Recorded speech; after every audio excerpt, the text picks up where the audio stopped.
Good morning, good people. This is your Pool-Proof Wisdom moment.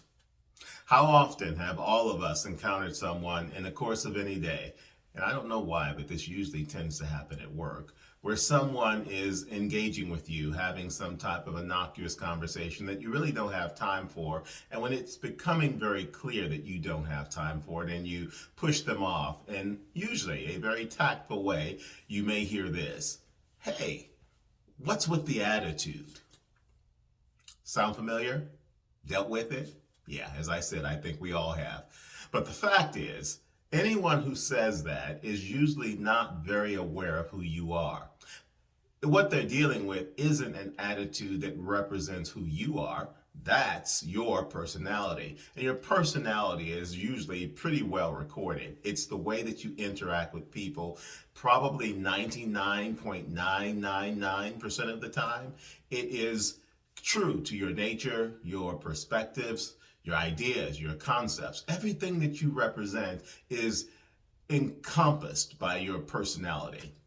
Your attitude, on the other hand, which they reference, is about them. And they don't understand that. Whatever you're dealing with when it comes to a moment when someone is having a disconnect from what they want you to do versus what you end up doing, they consider that somehow an attitude, but they think that it represents who you are. It does not. So be very clear in making sure that when someone is laying claim to giving you a label that doesn't apply, that you help them understand that your personality represents who you are, and that they are familiar with that if they've given themselves a chance to understand that. But your attitude is about them.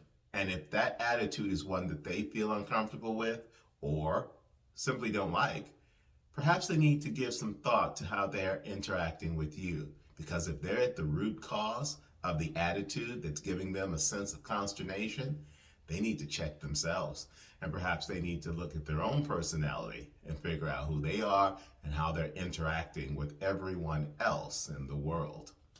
That's your Pool-Proof Wisdom moment for today. You can find me on Spotify, Apple, and Google Podcasts, Anchor.fm, and of course, podcast platforms everywhere.